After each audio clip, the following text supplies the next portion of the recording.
La base de todo generador eléctrico se encuentra en la ley de Faraday, la cual nos dice que en un circuito cerrado se va a inducir un voltaje que será proporcional a la rapidez con que cambie el flujo magnético. Aquí tenemos un circuito cerrado en forma de bobina. Hemos conectado la bobina al multímetro para checar el voltaje que se produce. Y bueno, vamos a utilizar un imán para verificar la ley de Faraday. Es muy importante que la ley de Faraday nos dice que el voltaje que se va a producir acá es proporcional a la rapidez con que cambia el flujo de campo magnético. Flujo nos da una idea de movimiento. Cuando nosotros movemos el imán a través de la bobina, podemos ver cómo se genera un voltaje. Alrededor del imán hay un campo magnético que todo el tiempo se encuentra alrededor del mismo. Pero este campo magnético es estático. Para que la ley de Faraday surta efecto, el campo magnético tiene que moverse para que haya un flujo que atraviese la bobina. Si nosotros atravesamos el imán, vemos cómo se genera el voltaje, pero si lo dejamos en medio, el voltaje desaparece.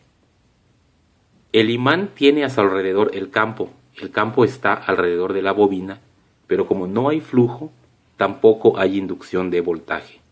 Entonces, es importante que haya movimiento, ya sea que el imán se mueva a través de la bobina, o también podemos dejar fijo el imán y que la bobina sea la que se mueva. El efecto es el mismo, debe haber un movimiento relativo entre la bobina y el imán.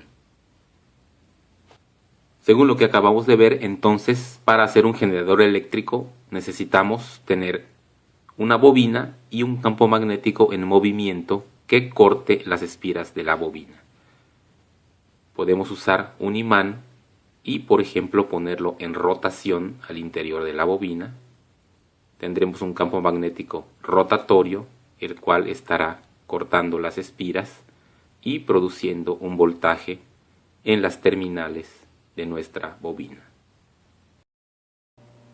Aquí ya hemos montado el imán sobre el eje de este pequeño motor eléctrico para hacerlo girar con mayor rapidez. Veamos cómo funciona.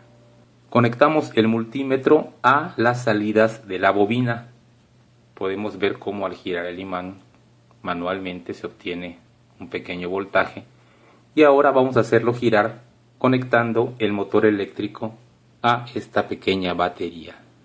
Y veamos qué voltaje genera nuestro generador casero. Obtenemos un poco más de 1.5 volts de corriente alterna.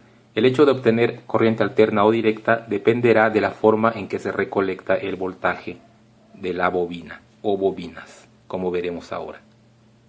En el generador de corriente alterna tenemos un par de imanes, los cuales generan un campo magnético, dentro del cual hay una bobina en rotación. Cada uno de los extremos de la bobina está conectado a un anillo conductor. Tenemos además un par de escobillas, las cuales recolectan la electricidad que produce la bobina. Dado que la bobina está en rotación, cada vez que gira, invierte el sentido de la corriente, de manera que obtenemos corriente alterna a la salida del generador. Por su parte, el generador de corriente directa es muy similar al de alterna, pero a diferencia de este, solamente tenemos un anillo colector, el cual está partido por la mitad, de manera que tenemos dos semicírculos.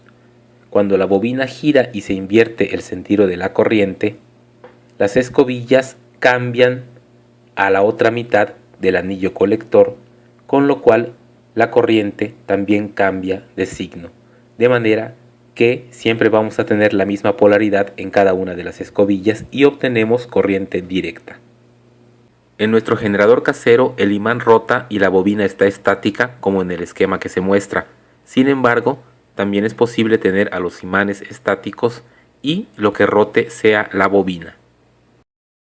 Los motores eléctricos de corriente continua, como este pequeño motor, también funcionan como generadores de corriente continua.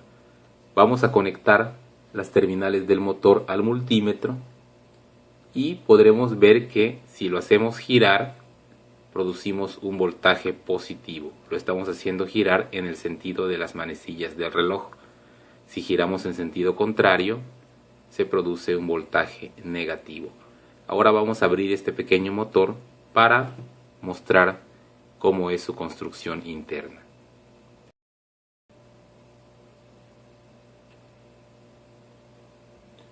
Vamos a ver en el interior del motor. Tenemos en primer lugar el embobinado. Aquí tenemos, este motor tiene 3 bobinas, que es donde se produce la energía eléctrica al cortar el campo magnético de los imanes que están aquí adentro. Este motor o generador, depende cómo lo usemos, tiene los imanes estáticos y lo que gira son las bobinas. Y en esta parte de aquí podemos apreciar, aquí tenemos las 2 escobillas que son las que recolectan la corriente de las bobinas. Aquí tenemos los anillos colectores, son muy pequeños para apreciarse, pero ahora les voy a enseñar otro motor en donde se aprecia mejor. Aquí tenemos este que es más grande. Podemos ver que el anillo colector está formado de muchas partes, no son únicamente 2 como en el esquema que vimos, porque este motor tiene muchas bobinas. Por cada bobina vamos a tener un par de terminales colectoras. A este conjunto de terminales colectoras se le conoce como el conmutador. Y por supuesto, para que nosotros podamos obtener energía eléctrica de un generador, será necesario mover el eje de alguna manera. Es decir, lo que un generador eléctrico hace es convertir la energía mecánica, que es la que mueve al eje, en energía eléctrica en las terminales del generador. La energía que mueve al generador puede provenir de diversas fuentes. Puede ser la fuerza del viento, como en estos generadores eólicos, o también puede ser la fuerza del agua en estos generadores hidroeléctricos. También podemos quemar algún tipo de combustible para producir vapor, el cual mueve a una turbina de vapor que a su vez mueve el eje del generador. Lo importante aquí es que el generador en realidad no genera energía. La energía no se puede crear de la nada. Lo que el generador hace es convertir energía mecánica en energía eléctrica. Pero siempre debemos proveer energía al generador para convertirla en energía eléctrica.